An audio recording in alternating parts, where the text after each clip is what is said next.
Dicejunkies. I'm Zeno Damus. I'm here with The return of Q. and on Skype. Blood X Star Wars expert. Yeah. All right, and we actually have some Star Wars news, so that'll come in handy. Though I'm sure by the end of this, he will have been banned on particular subreddits. Well, I mean, Dicejunkies will be added with Doomcock and Clownfish as far as being banned. I will happy to be on that list. Yeah, sir. I would. That is a list I respect. Clownfish, Doomcock, Geeks and Gamers. I'm down with that.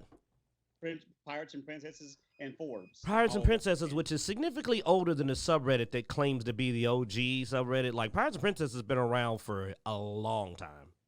It's older than my kids. Yeah. Well, we're not on that subject yet, so let's. Hey, me and Blood X don't respect segues. Let's roll.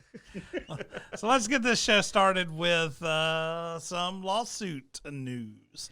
Y'all know this is Zeno because he catches these lawsuits, man, and brings them to us. Man, lawsuits are interesting to me. I always find lawsuits interesting. A new lawsuit, especially because there's so many lawsuits that are just so out there, man. A new lawsuit accuses Valve of abusing its power to keep PC prices high, PC game prices high. Now, this is basically saying that because of certain agreements that Steam makes when they're adding games and stuff to their platform, that they are keeping the prices high, which is a little weird because, anybody who does both console and PC gaming knows you can normally get a better price on PC than console.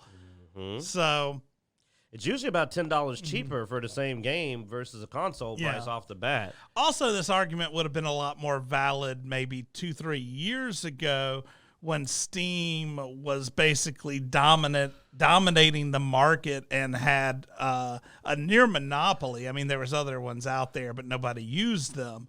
But now we have Epic that has emerged. GOG is still on the smaller side. But, you can buy a lot of this stuff directly from the actual providers as well. But what I'm saying is, I don't put GOG in the house of being competition for Steam. No, but Epic is. As a matter of fact, they actually sell Steam keys. So I think no, it's not GOG that sells. Humble Bundle sells Steam keys. But anyway, you do have you have Epic, which is a big one, and Microsoft has taken a big lead with their subscription-based service. So you have two major competitors with Microsoft and Epic. Especially Microsoft, where it just tends to take brand new games and flat out make them just a part of the friggin' membership. Like, I haven't played that Medium that just came out yet because I just, had a rough week. Haven't really played much of anything. Yeah. But Microsoft's taking a bite out of the market. Epic is playing all kind of dirty pool to take a bite out of the market. So coming at Valve like they're controlling the entire PC game market and the pricing is wrong, A. Yeah. And B, as Zeno will say, give them the details on it because, it's not even – that's not even what they're doing. So basically this is coming out of the EU. And, it says new law filed in California, so it's also a lawsuit in California. I think EU was somewhere involved in this. But anyway, what they're saying is Steam platform does not maintain its dominance through better pricing than by rival platforms. Instead, Valve abuses the Steam platform's market power by requiring game developers to enter to a most favored nations provision contained in the Steam distribution agreement, whereby the game developers agree that the price of a PC game on the Steam platform will be the same price the game developers sell their PC games on other platforms. So basically, they get them to sign an agreement that says, well, if you're going to let so-and-so sell it, or if you're going to sell it for this amount, you got to let me sell it for this amount. Which to me is just protecting themselves from this, because especially with people like Epic out there who will try to lowball it, you don't want to have yourself open where somebody can come to Steam and go, we're going to make Steam not sell our game well compared to other people because we're going to make them charge you more. Or you have somebody that comes in there and goes, hey, look, we're going to give you this much money up front so we can sell the game for cheaper so that we can undercut Steam, Epic. Yeah. Which is literally the primary Epic strategy. So they're trying to defend themselves against that. There's no part in here that says we're raising prices or demanding higher prices. Yeah. Quite the opposite. This most often will allow them to match lower prices being offered on other platforms. Mm-hmm. Well, I mean, I look, I don't want to have 50 different applications installed on my computer to get my games. I try to go with one I think that marketplace as much as I can. I think that this is a shadow move by Epic, that they're secretly behind this lawsuit, so that because they're the main undercutters. Like, Epic is notorious for Epic Games is mentioned here, and the Microsoft Store. So let's see what it says. The lawsuit also alleges that because Valve requires developers to enter this most favored nation's clause, it hinders innovation by creating an artificial barrier to entry for platforms and keeps prices high on other digital storefronts like Epic Games Store and the Microsoft Store. I don't know how they have any effect.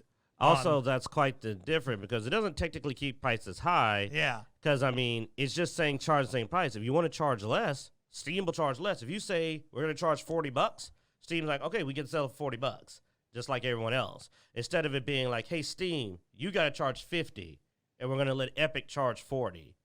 It's like, that's all that's avoiding.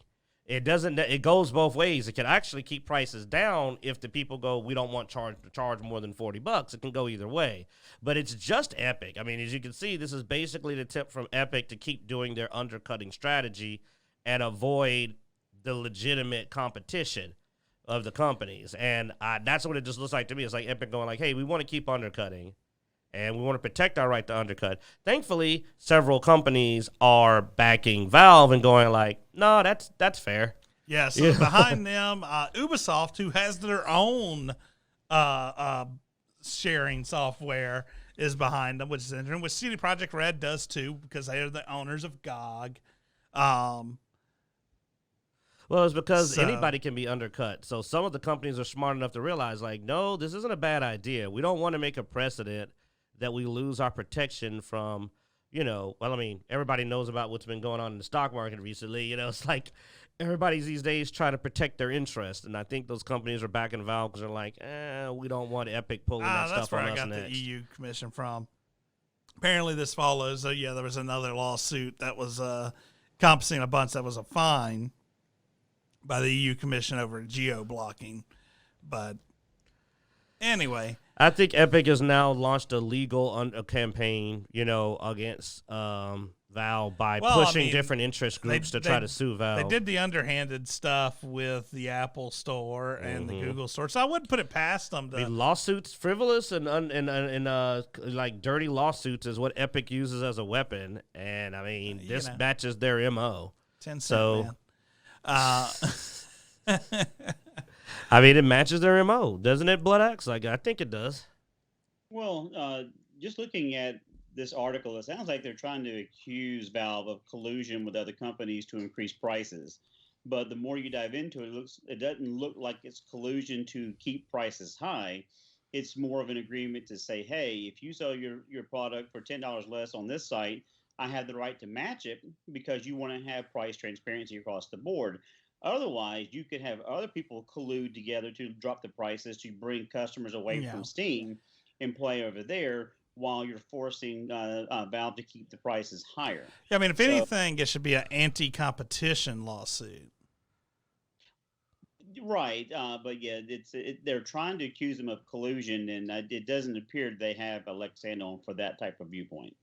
Yeah, I believe this is another one of Epic's frivolous lawsuit efforts to drain money from Valve and try to legitimize those. Because Epic was never going to try to actually do the crazy strategy of offering good service and a decent platform. They're just going to keep trying to, like, they're trying to lower the bar overall. The thing is, you can't push it as anti-competition because then, Epic's crazy exclusive deals and all that would come into Which, the light. oddly enough, have you noticed? That's why I said this is Epic plot, because if anybody was going to put a lawsuit about, like, dirty pool, the fact that Epic is bribing companies, like, all under the table and buying out games, that's non-competitive. Oh, I can't even get this. Think about the comparison of which one's worse. Valve saying we're allowed to price match, essentially what that is there, versus Epic going, we're buying out games before they hit the market to make them only come out on our platform for a year and forcing players to wait. Which one sounds like the dirtier tactic and sounds like the least appropriate? And yet, all the lawsuits are aimed at Valve. Because Valve isn't trying to sue Epic. Valve's just trying to win by actually being a business. Epic, though, is like mustache-twirling villain who's like, I'll sit up there and burn the orphanage down, and then I'll be the main surveyor of this particular service. And it's like, yeah, but your product sucks, but you'll have no choice. And it's like, well, why don't you just be better? And then you've got the money. You got Fortnite money, man. You could just make your platform good. And they still don't. Epic, make your platform better. I've accepted the fact that Fortnite's not going away anytime soon. So at least could you try competing through the concept of not sucking? Could you try that as a strategy? But no, man, it's just BS over and over and over. That's why I constantly try to talk my kids out of playing Fortnite. I got my son on board, but his brother still plays. I am undermining your business, Fortnite. I am making it like Epic. I am trying to get people to stop playing you. But you're dirty, I'm dirty. I pitch against your game all the time. All right, so next up we have... Ooh, I got an idea before we go. I know how I could do it. I got a new strategy. I need to get together a bunch of other dads, and we need to start playing Fortnite and making dad jokes all the time. All the kids will quit. Make a guild, call it Dads Against Fortnite. And we just make dad jokes and ask kids have they done their homework yet, and just run them off of Fortnite. You done your homework? I'm gonna email your father and tell him that you're not doing. Just do dad jokes until they all run, because you know everything's lame once the old people show up. And if your dad played Fortnite, you probably wouldn't want to play anymore. So Japan to clarify copyright rules to prevent cosplay violations. This comes back recently. They had made a rule basically trying to copyright cosplay, basically saying that if you cosplay as a character, you need to pay licensing or whatever. This is gonna how many legal actions like related subjects do you have, Zeno? You really are the lawyer of like everything he has is all about legal studies. Yeah, just interesting topics, man. God. Anyway, this was directed towards cosplay, and you know we have quite a few cosplay friends and stuff. I mean, we have. Well, I mean, I'm somewhat familiar with the licensing process of some of the cosplayers we know actually do run businesses with cosplay, and some of their costumes are licensed, being that there's like princesses and stuff like that. So, this isn't that shocking. It was just the original rule being so large. Obviously, it is going to put some kind of damper on cosplay. And I wouldn't be surprised that after this gets passed over in Japan, that a lot of these companies might start trying to work through the U.S. to get their 2 cents out of, you know, anime cosplay and so forth. I wonder if this is going to have a greater impact on that level of cosplay for those starters who haven't quite made enough money to be highly profitable. And now there's a potential that they're going to have that. Like, it sounds like this could create an entry fee in the cosplay, which worries me a bit because nobody just jumps off profitable. It takes a while to get there. Well, see, and that's the thing. A lot of I was reading up on this when the original article hit, and it actually was talking about a lot of the bigger cosplayers over there. Once they get big enough, start paying license fees. You know. So they're not just blatantly making money off this stuff. I mean, they are paying a lot of these companies money already. This is was to force it, which you know is going to mostly hurt the entry level, which is also an issue where, you know, over here, you know, where you have people are, you know, well, if I sell photo shoots, you know. Most of the cosplayers that are in the entry level, they're not making a lot of money. Most of them are working a full-time job, you know, going to cons, selling some photos here and there, and, you know, probably not making enough to pay for even the amount of money they put into these costumes. It's something they just love, you know. But tacking on the price of making costumes, travel, expenses to be at con events, you add on a license fee, this could like I said, make the breaking. And it's like my example I said of what if YouTube started charging to have a channel, just actually charged a fee. It would wipe out a lot of the channels that haven't hit the point to where they're profitable yet. So it's good. It looks like it. I mean, I could be wrong, and it doesn't play like that, but it looks like it could end up becoming an entry fee in a cosplay for those who want to get to the point they're making money, forcing it to be you're either a profitable cosplayer or you're free, but the in between has become more difficult. Now, that could be the case, may not be, but I'm worried about that because I like seeing people get into cosplay. I've seen it. It has a profound effect on some cosplayers for their peace of mind. I mean, they really enjoy it, and it's something they love. And I hate to see it be harder to do. I mean, we've talking to a lot of cosplayers. Some of the cosplayers, once they get out of costume, are some of the shyest people and quietest people you ever met. It allows them to express themselves and gives them some confidence and stuff like that. So, I mean, no, it definitely could be something where that entry fee could definitely hurt a lot of and I don't get it because it really is absolutely in no way. It's advertisement. Do you know that some animes I went and checked out because I kept seeing the cosplay and I said, all right, I need to go find out what Dragon Maid's about. You know, like you finally go like, let me go see what this is.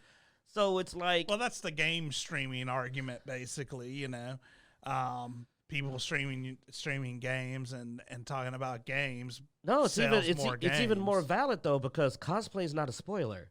In any way. Like, a game is something you experience, and once you know the story, even though I support game streaming, I can see the fact of, if I, like, for example, I haven't watched any streaming of Medium, like I mentioned earlier, that's on Game Pass, because I know once I watch it and get all the story, I might not play it. That ain't a big deal, because, I mean, I have Game Pass, so I'm paying regardless.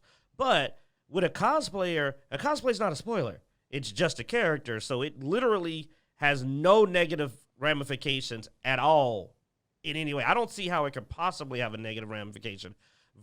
So I don't really see why the license, plus the license fee can't be that high. I don't really believe just for cosplaying it's going to be this massive fee. It's kind of one of those things that I think it's like you could drop it. I think they could drop. Now, this is clarifying it a little better. Apparently, it was worse before. Yeah. So don't get us mixed up. Like, the current rules kind of tone it down, not the other way around. But I kind of feel the original copyright might have been stricter. Yeah, and most like it's all secondhand information too, because I don't speak Japanese, so I wasn't able to read the actual. And we know how hard it can be to get a good translation. Yes. All right, let's get a random encounter in here, man. You were out last week, so why don't you go ahead and give us a roll? Let me pull up there we go. We got the dice cam up. If I roll 17, I'm talking about Captain Marvel. All right. East. What is 17? Oh. 5. I really wanted it. Wizards and witches, spell slots, or mana.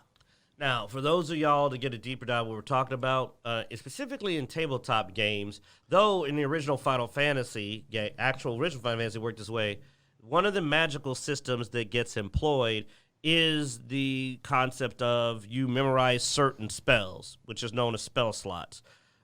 With this system, you pick your spells ahead of time. You have to do a lot of planning, and what you can cast is preordained.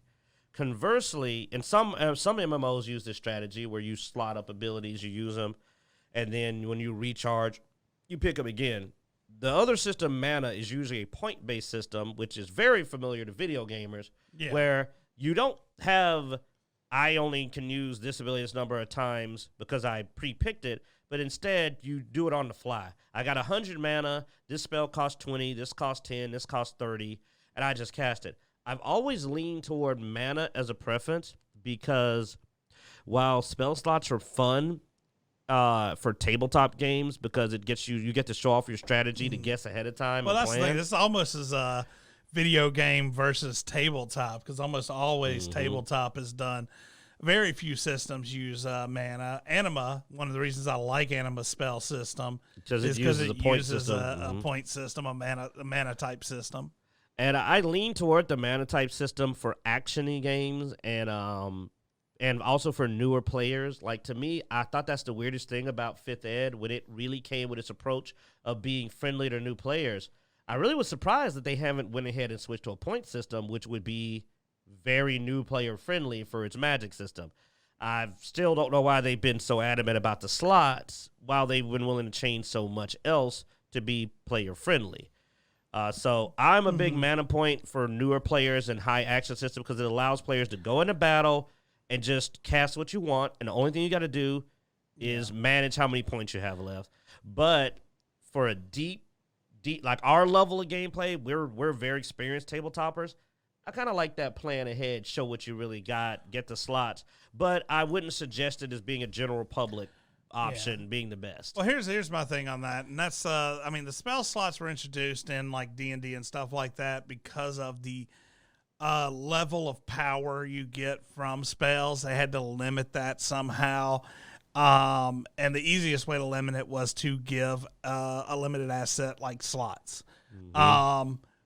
The reason why, like, I agree with you with five took away the power of spells. So honestly, a mana system with what spells we have in 5th ed would have worked fine because there's nothing that's overpowered as far as magic goes. Honestly, it's underpowered. So a mana system would have actually made sense, especially being that 5th ed did seem to go with changing the rules toward those MMO type actions and effects. So, it plays more like a video game. Yeah, they took out most utility spells. They made most of the generally available magic resemble, almost like you said, a video game more.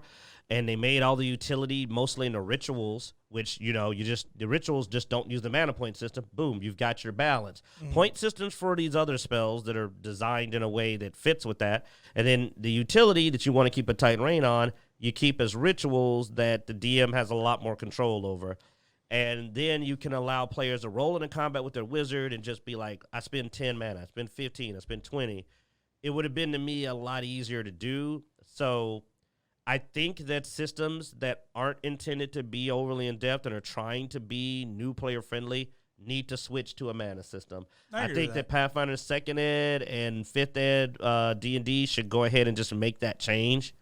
And systems that want to stay like that, that are aiming for the more experienced players and are not trying to be as much approachable as they are highly detailed, can maintain it.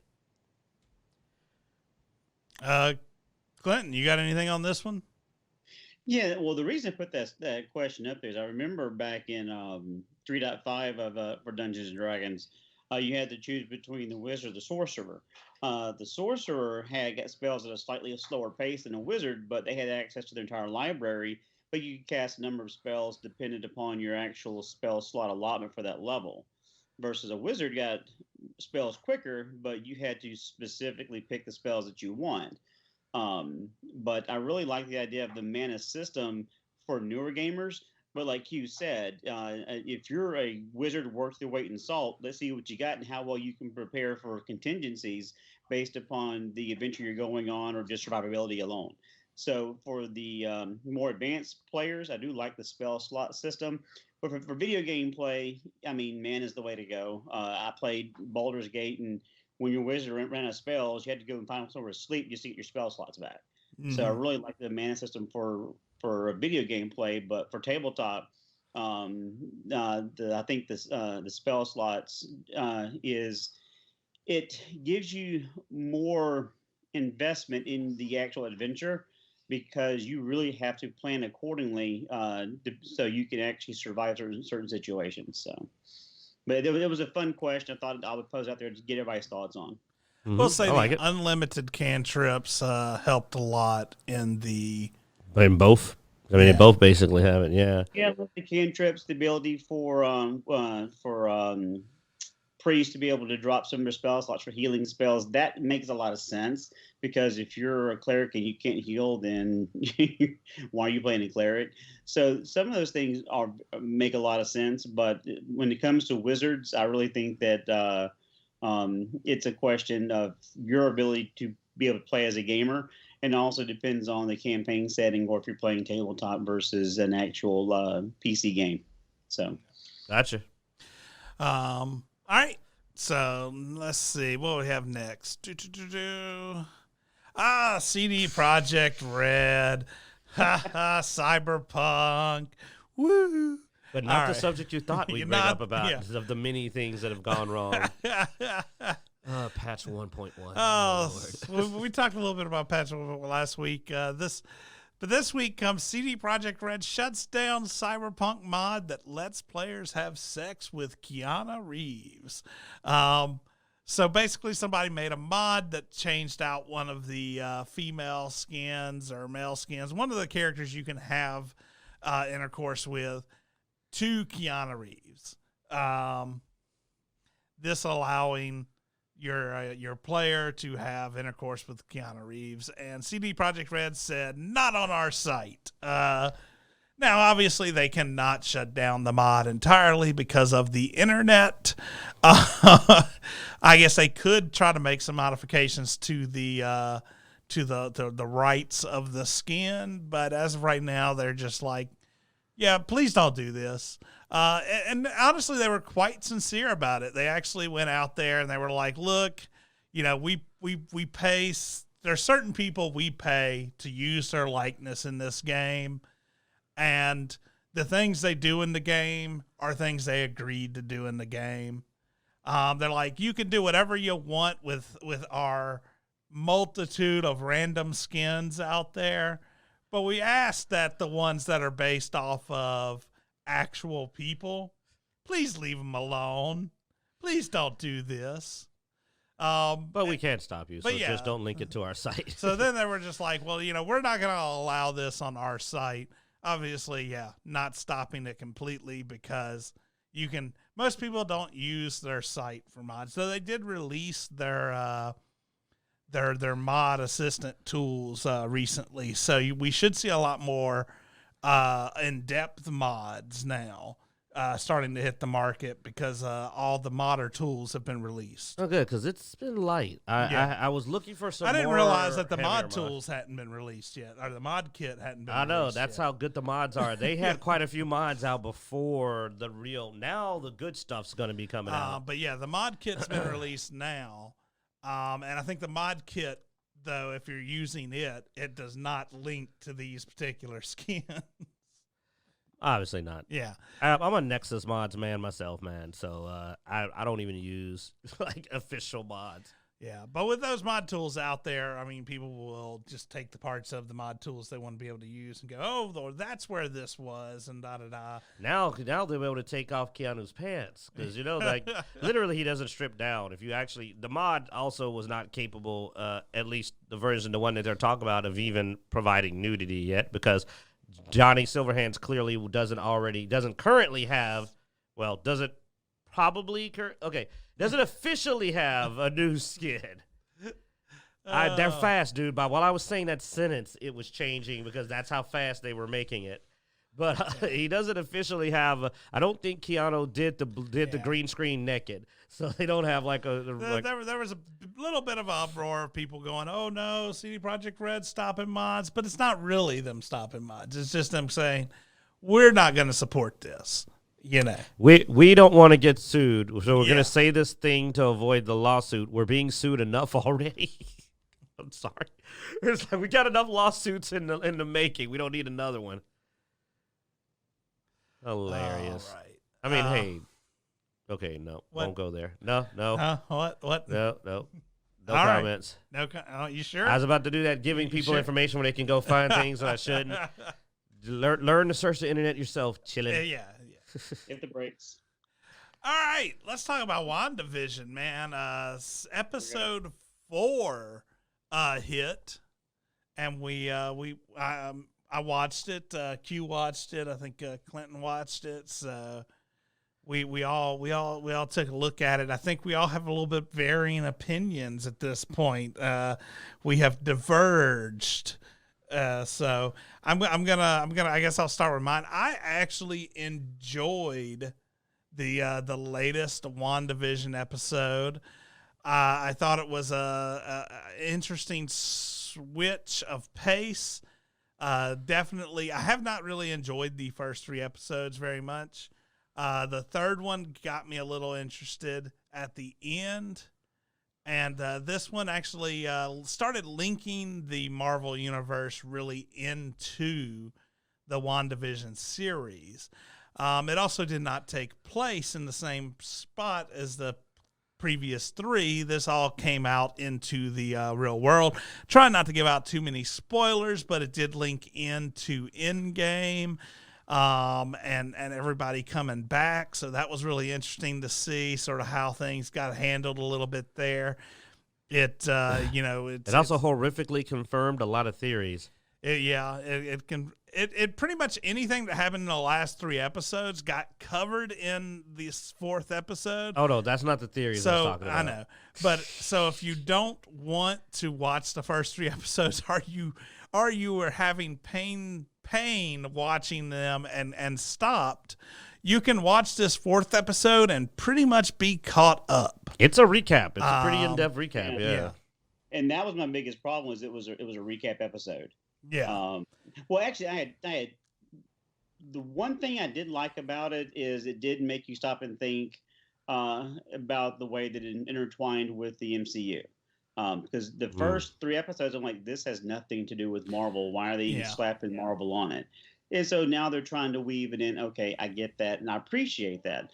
But the 2 biggest problems I have, it was a recap episode that was 30 minutes. It was 29 minutes. It was really, really short. So I felt like a waste of time. But number 2, it also dives back into the whole SJW of you have this woman who's making all these men seem incompetent. And it really just drives me crazy whenever they force feed this crap down our throats. Again, not to dive into spoilers, but I mean, if you know who I'm talking about from the episode, I'm assuming, correct? Well, yes. Yeah. I called her annoying within 5 minutes of her being on the screen. And I was like, this character's annoying. But she was also annoying in Thor, so. Well, it's a trope where they bring in this young, bratty woman, and she's telling all the men how they're wrong and how they're stupid and incompetent. I mean, even in the van ride, she was calling this guy a douchebag and telling him to shut up. So, I mean, that really just rubs me the wrong way. Especially since he wasn't inappropriate in his behavior. I mean, they were ordered not to talk to each other. He was scared.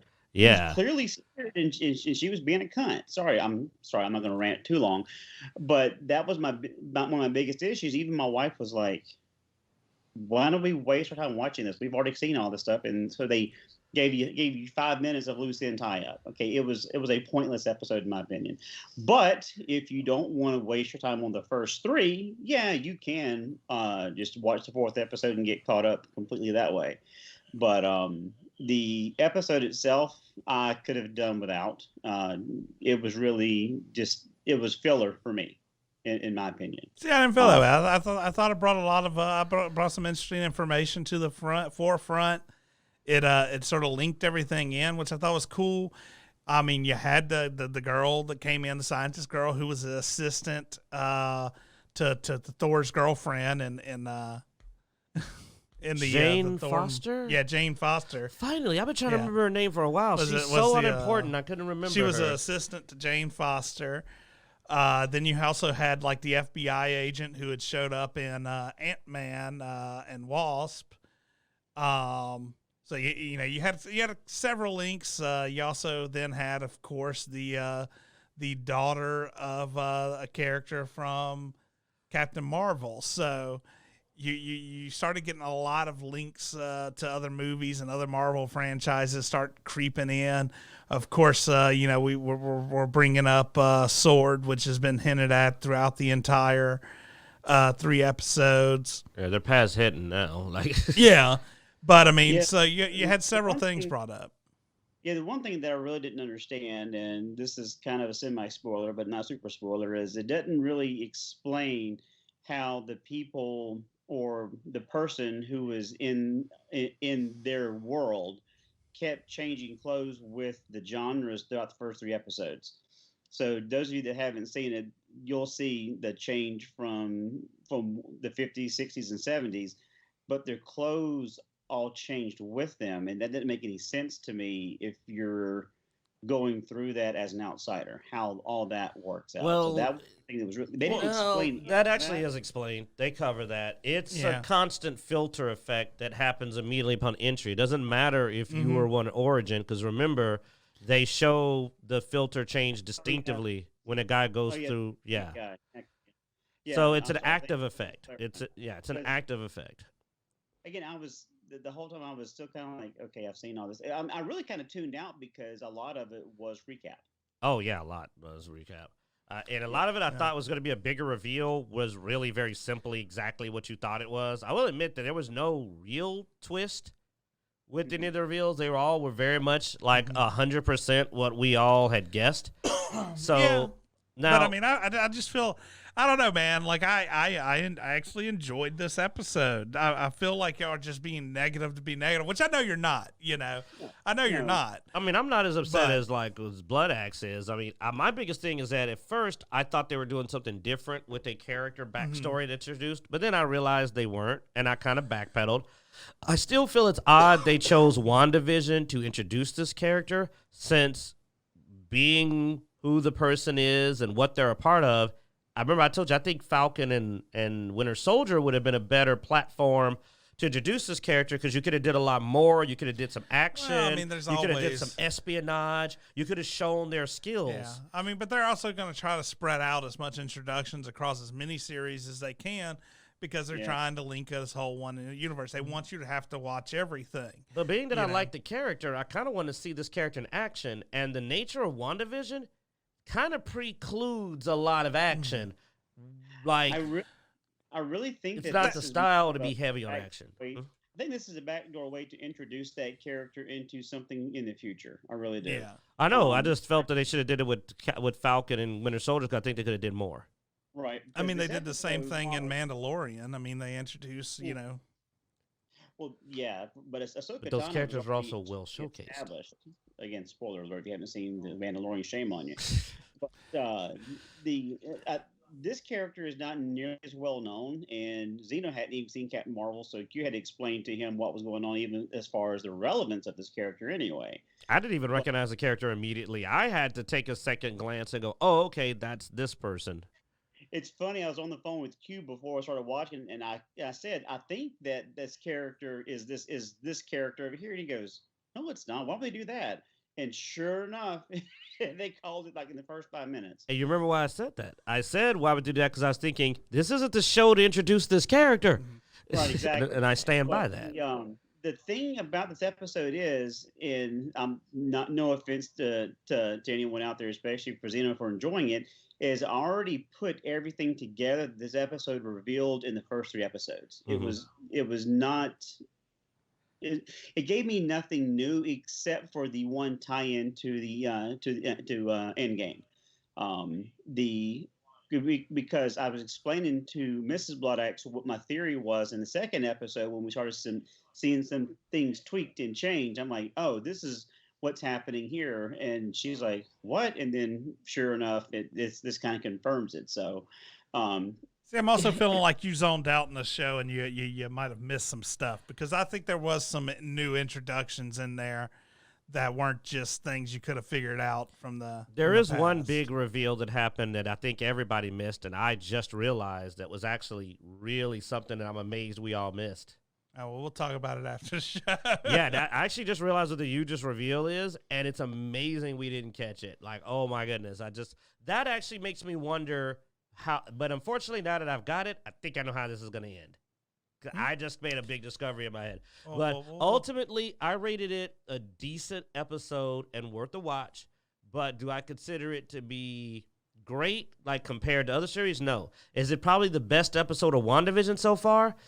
It's a tough call between it and 3. I don't know. 3 was not bad. 4, the ending of 3 was not bad. The rest of it was true. Still the same. Ending of 3 was really good. I like the character that gets introduced in the beginning. I completely agree with Blood Axe on the sense of I really felt they went too heavy-handed with the snark with the other character. Like, it did feel like that part was written by somebody. Like, we hate Ava from Borderlands 3. It felt like Ava. It felt like going through Ava's introduction again, where I was just like, oh, this character's a little heavy-handed with it, man. Could you dial it back? That's how she was played in Thor. I know. I hated her in Thor also, though. That's why I still... But all I'm saying is it wasn't just an introduction to make a point. Yeah, that's her personality. I mean, that was her personality in Thor. That was her personality here. Does it make her not annoying? No, it doesn't make her not annoying. I found her extremely annoying, but I didn't feel like it was as forced as others, say. Oh, I did. Yeah. I mean, you have a 25-year-old who's ordering a 50-year-old sword officer to go get her a fucking coffee multiple times. I'm like, seriously, really? Get up and get that damn coffee. There's also the fact that we're a little more Marvel than you, and we know how Sword and Shield act, and that attitude wouldn't have really been tolerated. She got away with murder. Like, they definitely at some point would have been like, we will make you disappear if you don't shut the F up. Yeah, but this is also a character who has relationships with other Avengers. She has actually met and been hanging around with other Avengers. So she probably can get away with a little more. They made people disappear. Nick Fury would have kicked her out in the first 5 minutes. He wouldn't put up with that. Yeah, Nick Fury would have probably sent her butt home by okay. very shortly, and he'd have been like, yo, you know what? You can leave. Yeah. And Sword is not as polite as Shield, really. That's why I'm going like, Sword doesn't really take a lot of crap off of people. Yeah. But I am excited that they introduced the first character they did, just because it may me. I'm not going to spoil it, but it may lead to something I've been wanting to happen for a while. And they also didn't take a lot of crap from her. She kept asking for stuff, and they would just ignore her. So, they were ignoring her most of the time. She was talking smack and going, get me a coffee. And they were just like, don't misjudge me. Yeah, don't misjudge me. I'm not saying they needed to pull her from it. I just feel that one or two of the scenes could have been left out. It went just enough. You know how it's just like the same problem you had with the first episode with the jokes. Mm-hmm. You know how they told too many jokes? Yeah. I felt like they established her being the same character for the movie. They could have left out one or two of the scenes. I felt by the fourth or fifth time, I was starting to go, I know she's sassy and she talks down to all the men around her. Got it. We got it. You've established it. Let's get back to the reveals, because now that I've actually, like I said, dude, I can't wait to talk about it as we get off. Like, the reveal that I just realized that we missed is really interesting. I now have reassessed the show. I might have made it a 5 out of 10. If my reveal turns out to have been intentional, I will give this a 7 out of 10 if the new thing I figured out is right. I will boost this another 2 points just on that alone. So now it's a 7 out of 10 if my theory is right. Well, I mean, that's about where my score is for this episode, which is actually really good comparative to the last 3 being but you also watched them all at once, so you got to gun through it. You didn't have to wait a week for each new episode. Because the last 3 were like 2s and 3s, Yeah. Maybe even 1s. I mean, I really, I was talking to it. Especially after the reveal. Didn't the reveal downplay what you thought was going on? Like, the reveal was not exactly of the actual stuff from 1, 2, and 3. All those little Easter eggs, like little weird incidents she had, turned out to be really basic. Like, not as big a deal as you thought. But I was talking about the show at the comic shop with, Vans. But yeah, Vans Comics. Support your local comic book store. But I was talking to it there, and of course they were talking about how much they loved it, and I was like, yeah, no, it's a piece of shit. And of course they watched the show, so they were like, yeah, we saw you talking crap about it, and so we had a discussion about it, and it was like, yeah. Which they understood where I was coming from, because it was mostly just the style. It was it had been rough. It was rough for me, but this actually had a good change, I thought, and that's maybe why I'm rating it as high as I did, is because I prefer, because it didn't have a lot of the black and white. If they continue down, it's not the black and the white. Black and white doesn't bother me. It was the bad jokes. God, I know. I was looking for the 80s style comedy though. That's what I was waiting on, and I didn't get it. Well, and I mean, you may get it next week, because I mean, we've done 50s, 60s, and 70s now, I think. Because the 80s and 90s comedy would still work, so some of the jokes, if they're not poorly written, would actually land. I mean, my only other concern is you're talking about a show that gives you about 20 minutes of meat each episode that only has 9 episodes in total. So we're on episode 4. We're almost halfway through. We'll be over halfway through next week. It has 9 episodes. We don't have a lot of time to get a lot out of this show. Yeah, my actual big first assessment is I looked at Zeno you and wasted said, the first 3 episodes. Basically. yeah, and then the fourth episode answered almost too many questions to where I looked at Zeno and said they've got to establish a new set of twists now because they just Well, that's went why I say you powering wasted. through That's it. why I say you wasted the first 3 episodes because the 4th episode was the first 3 episodes and explained them. Yep. And now you're like, well, you've got to establish a new hook for the 5th episode. So the 5th episode not only has a continued story, it's got to give us a reason to have to stick around to see what's happening because now we know what's happening. Like I'm gonna tell you, the end of episode 4, except for the one thing I noticed, which is only implies how this might end. They answer every question. Yeah. Any Well, no, Easter and egg you saw is answered. That's why I say if you didn't like the first episode and you just gave up, or second episode and gave up, you can watch this 4th episode and not have to watch anything else. Mm-hmm. Well, heck, we spent so much time on this. Let's jump to the next one. She-Hulk. She-Hulk reportedly renewed for the season 2 already. Now, this is for a show that is not supposed to premiere until mid-2022. They Batwomaned it, man. They freaking renewed the show, but this time they did worse. It hasn't even started. No, you got to think mid-2022. That's over a year before we even start the first season. They don't even know if this thing's going to get past a couple of episodes. And they've renewed the second season. This new business model of double, triple down is crazy. It's just crazy.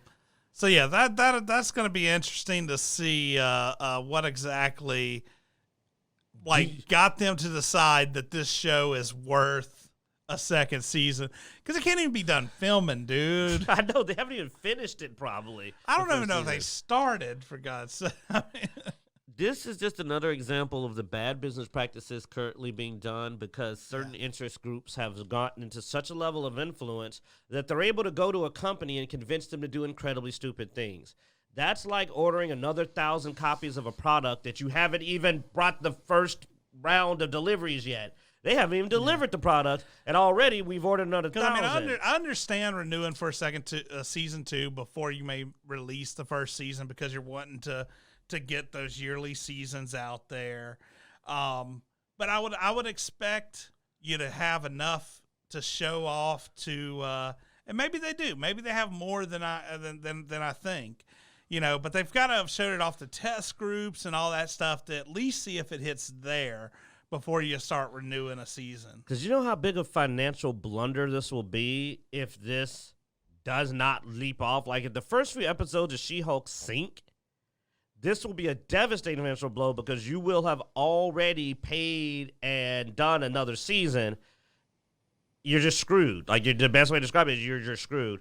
Like it's just amazing to me. I'm just sitting here literally going like, you haven't even, because man, that our boys like Doomcock and all that would definitely have told us if there was a secret test screening. The insider info on the internet so powerful that we would have heard that there was any screenings of this that happened on the low somewhere.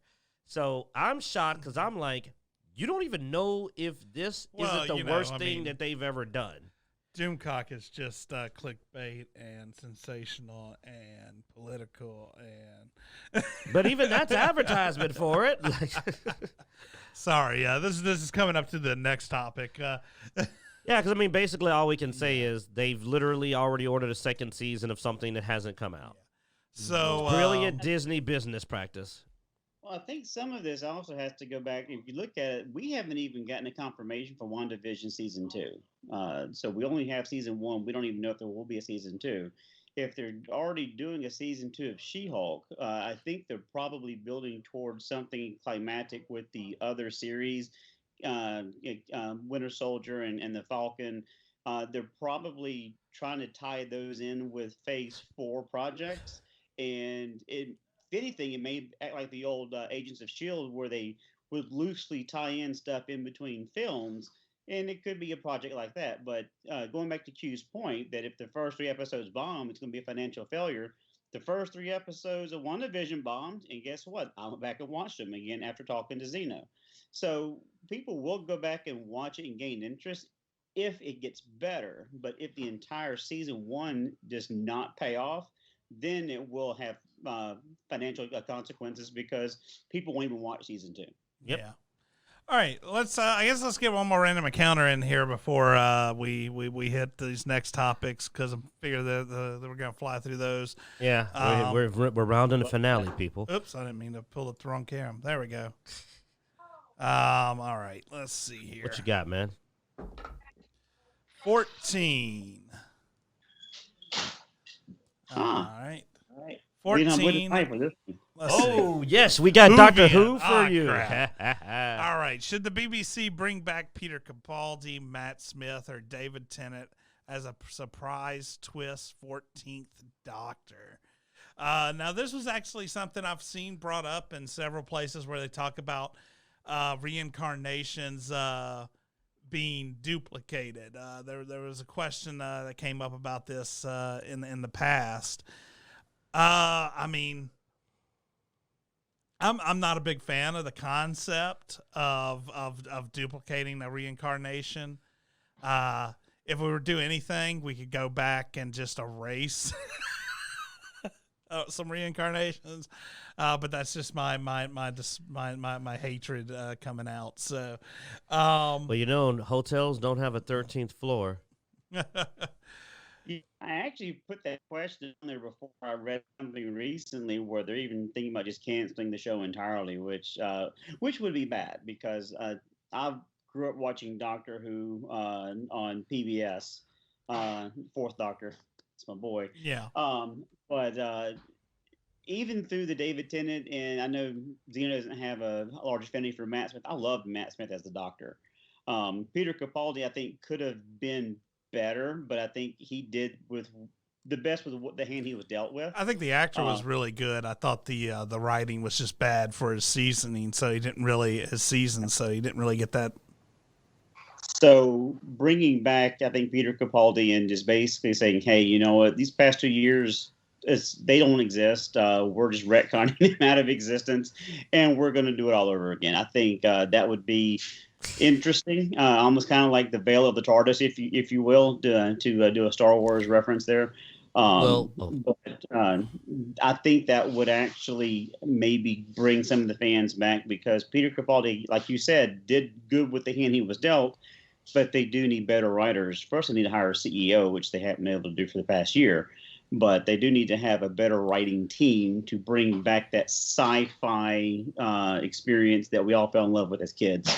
Yeah, and that's the thing. I mean, honestly, dude, the actors don't even matter for the Doctor. Don't matter nearly as much as the team directing it, and because that's where we've had the biggest failure at this point is from the writing, from the directing, the producing. You know, they're throwing all these weird things out that really don't go along with the long history of the show, in my opinion. And until we can see that corrected, it doesn't matter who you throw in there.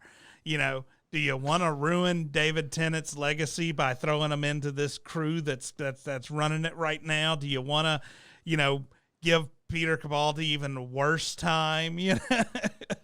Yeah, they got to get rid of that guy whose name I forgot because he sucks. But the current director is horrible. Wait a minute. Chibnall, I think. Chibnall is the one that's ruining everything Doctor Who right now. But the funny thing is, though, is that this will be very easy to do because you can canonically erase the 13th Doctor very easily. And all it requires is that some event occurs that requires them to go back in time to the Capaldi or previous Doctor's time, and they change it so, because if you change it so that Capaldi didn't die, like in show, they went back to when Capaldi got injured or whatever happened. I don't remember exactly when he did his transformation, and they altered it. They can literally wipe out the 13th Doctor by simply by simply preventing the event that caused him to go through another Here's the thing, man. reincarnation. There's no precedence for really erasing a Doctor, though. If you look at the series, I mean, you had the American Doctor. I think it was the eighth Doctor. Eighth Doctor, the American Doctor. They broke so many rules in that series as far as Doctor Who went. And, I mean, tried to make him half human and all this other stuff. And when they brought back the series, they didn't erase him. They were like, yeah, Dr. Lies. Yeah, like, yeah, he was just fucking around for a while, you know. But I mean, if you wanted to bring back Capaldi, though, So- this is in relation to bringing back Capaldi. If they prevented the event that caused Capaldi to go through reincarnation, they could continue the Capaldi story that way without having to actually like just ignore it. They could go, well, no, the reason that the 13th Doctor's events aren't canon anymore is because she or someone went back and prevented the death. And you know who would probably do that because of all the weird stuff that happened? Probably the Master could be someone who'd be like, I'm going to prevent his last reincarnation because he's, I got stopped from destroying Gallifrey or whatever. Or I made a mistake and things went south for me. It could be interesting. I mean, that's the thing with time travel. Mm-hmm. You can retcon the retcons because time travel. I mean, Doctor Who's just always been more about just ignoring it than retconning. Because they did do one thing, and I don't know if this is on or not purpose. necessarily. I mean, ignoring it is a way of retconning, but I mean, because they instead of erasing, they just did do ignore one it. thing to keep themselves one final back door. All the stuff they retconned wasn't confirmed. It was told by the Master, and the Master also lies. Yeah. So they can always pull the Master was lying the whole time scenario, and thus try to go forward. All right, let's move on to this Star Wars subreddit, Saltier Than Crate. Apparently, they banned a bunch of sources from even being mentioned on the subreddit, as well as making some quite extreme claims. So I'm going to let Blood Axe talk on this first, and then I'll give my 2 cents. And All Q of can them got give his 2 cents compared to Blood Yeah. Axe. This is his rodeo. So first of all, for those of you that don't know what Crate is, Crate was the planet in The Last Jedi, which is ironically enough what this whole Reddit is talking about. It was the planet with the red sand and all the salt that was being extracted in the mines there. So Saltier Than Crate is just a funny name that they can apply to this group. But it's funny, I never heard the phrase "the fandom menace" until this morning when I was actually watching Clownfish, and that's how I found this article, was through Clownfish TV. So apparently, this Reddit group is now banning all the Star Wars fans, the hardcore fans that are basically disappointed with what Lucasfilm has done with the Star Wars universe, especially since The Last Jedi. Clownfish TV, Doomcock, even Forbes has all been banned from being referenced on any of the forum here. And I find it interesting because they're basically calling everyone who disagrees with their point of view as clickbait, or as the fandom menace, trying to basically get back at the Lucasfilm story group. But basically what we have here is a form of censorship. So if I don't agree with your opinion, I can't go and I can't go to your party, or I can't go drink at your bar because I want a blue glass and you have a red glass. I think it's really inappropriate to not have open discussion, because there's so many times that I've talked with Q or Mark or even Mrs. Bloodaxe about a topic, and we have differencing of opinion. And after discussion back and forth, I've changed my mind on things. You guys have changed your mind on things because we're discussing things. They're not allowing discussion at all. It's either my point of view or you hit the bricks. And I think it's completely inappropriate to be able to ban referencing or linking any of these news outlets as the ability to support your point of view. Now, whether or not I agree with you is irrelevant. We should be able to have open dialogue, and if we don't agree, we can agree, disagree, and I'll go someplace else, which is what this website is basically making people do. Yeah, If you're not going to let me post my discussions here, then fine, I'll go discuss it someplace else. So you're limiting the audience that actually is going to come to your website. It's going to come to your Reddit. And in the end, you're going to start dividing the fans even further, which is not something that Lucasfilm or Disney want to do at all. Yeah, Not everybody. One of the in interesting Lucasfilm. things you mentioned that is, if you actually read about this community, what their description for the community is Saltier Than Crate is a community of Star Wars fans who want to engage in critical discussion of the franchise. We try to maintain a civil and welcoming space with a diversity of salty points of view. Except you're banning points of view. They're banning even references. Yeah, and then they're trying to narrate it as to, Doomcock is clickbait. You're just wanting to increase his clicks, or you're basically trying to do a hostile takeover of our website. No, what they're trying to do is force feed their agenda down our throat and say The Last Jedi is good. No, it's not good. It's not good at all. Even Mark Hamill, when it was coming out, said this is not Luke Skywalker that I played back in the 70s and 80s. Well, it is now. So no, it's one of those things that really just drives me crazy as a fan, because I grew up with Star Wars as one of the things in my childhood that was actually a very happy memory that I had. And the thing that George Lucas tried to teach us was about there's hope and family and belonging and friendship, and they're throwing all that mess away. And it's really infuriating that they're taking something that I really cherish and actually have an affinity for, and they're taking a shit on it. And I really don't appreciate that. And these people want to defend it. Well, that's fine. You can go defend it on your own website, and I'll go someplace else to actually view my points of view. And I'll find people that actually agree or will discuss with me, like Q. Q and I don't agree on a lot of Star Wars stuff, but we will discuss. Sometimes, again, we'll change each other's minds, but a lot of times we'll agree to disagree. And then we'll come back and we'll discuss it again later on. And that's fine. We don't always have to be on the same page and always walk the same line. We're welcome to have our own opinions and thoughts about things. But they're not even allowing you to discuss things, which there's, like you said, they want to open salty discussion as long as you agree with what we're saying. Yeah. So anyway, it drives me crazy. Yeah, so that was sort of the interesting thing to me. Now, this is not an official Reddit by any case. It's somebody's Reddit they brought up. So they have the right and the ability to ban whoever they want. Now, I mean, it's only newsworthy because it's just sort of funny how dumb the group is to claim one thing. Now it only has 74,000 subredditors, so it's not even a big subreddit anyway. I mean, 74,000 sounds like a lot, but for subreddits, your big subreddits have at least in the 100,000s usually. So it is a smaller subreddit. Now, I mean, the fandom, I looked them up. They've only got 377, so this is a really small subreddit. So it's even funny that they're even attacking a subreddit that doesn't even have, which, I mean, I'm assuming this number will probably grow just because. Well, I mean, they have to. They're kicking people out. They're banning people. Here's the problem too is with the Fandom Menace, they're grouping people like me into the Fandom Menace that I don't belong to the Fandom Menace.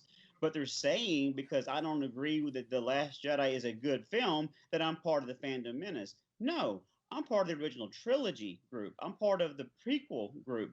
That's Star Wars. This new Star Wars that Kathleen Kennedy has been creating has nothing to do with the hero's journey. You have a Mary Sue throughout the entire 3 films. It is not something that is organically Star Wars. It's in a Star Wars universe. You have Star Wars characters, but it does not hold true to George Lucas's vision when he created it back in 1977. I hope you know that whole thing you just did is not allowed on that Reddit. How dare you? All right, my 2 cents is pretty simple. All right, well, they can sue me. So basically, I don't really care. They can do what they want. Like it said, we're just simply pointing out the hypocrisy, and hypocrisy is pretty straightforward. You are literally saying that people can't even reference for their arguments or debates sources of information. It's known as defanging. What you do is you try to make sure you only hear your opinion, is you basically tell people you can't use any of these sources of information. Well, then what are you supposed to bring to it? Oh, well, you blocked everybody that supports my point of view and have left only sources that support your point of view so that I can't even make a proper debate. And what that basically means is there is no debate. There is no critical discussion. They just want to hear it's an echo chamber. And that's all I want to hear. It's an echo chamber where I only want to hear things that support my point of view, which means you're not a discussion site, you're a wank circle. You want to sit in a circle and wank on each other while you share your own similar points of views, which is sad. Like, all three of us don't agree on it. Like, Gino took a strong stance about episode 4. Like, we had, like, an argument almost over it for a while before we came to an understanding where he understood where I was coming from, I was doing, and I softened my score. It might have been a 2 before Zeno talked to me and we had our argument, and when we came to a point of view, I raised it to a 5. So we're also flexible. That's real critical discussion. It's where people with different points of views can talk to each other and come to a sentiment versus, you know, the simple, no, I just want to hear people agree with me. If I did that, I wouldn't hang out with none of these people. You know what I'm saying? Like if you just look at the color palette, you can tell we're more diverse. The discussion is already more diverse. Like, it's pretty ridiculous that these sites that say that they believe in diversity don't. And that just amazes me how that's a continuous problem. Well, but I'm not going to start my rant about that. I didn't roll a 17. Yeah. So I got to roll a 17 to give the full rant about that. Yeah, not to mention your 2020, 2021 rant you were talking. Yeah, we're going to stay away from those. Yeah, that's another rant. I reserved my rants for Star Wars topics. Yeah. All right, I think we're going to end there. We had another Activision one, but it's not really that big of a deal. So we've rounded past the hour. Once again, as always, we appreciate people watching the show. You know, there's a circle jerk going on in the chat room for some reason. I don't know what the hell's going on there. You know, if you want to be a part of it, just join us every Sunday on Twitch. Now I must disagree with the chat just to break up the circle jerk. What do we guys think of the new show WandaVision? You'll have to rewind the feed. Rewind and you'll find out. We already talked about it. It's the longest part of our discussion. Yeah. Currently, it's the I will watch episode 5. That's my answer. I will watch episode 5, Lightning Gundam. I will. Be sure to check us out on YouTube, Twitter, Twitch, Instagram, Facebook, all those good places. You can go to Dicejunkies.com to find links to everywhere we're found online. Like I said, every Sunday at 3:30 Central Time, we're live on Twitch, so you can catch the show live then. You know, if you come in late like Lightning Gundam, you can rewind and watch the whole show. All right, guys. As always, thanks for watching, and we hope you enjoy.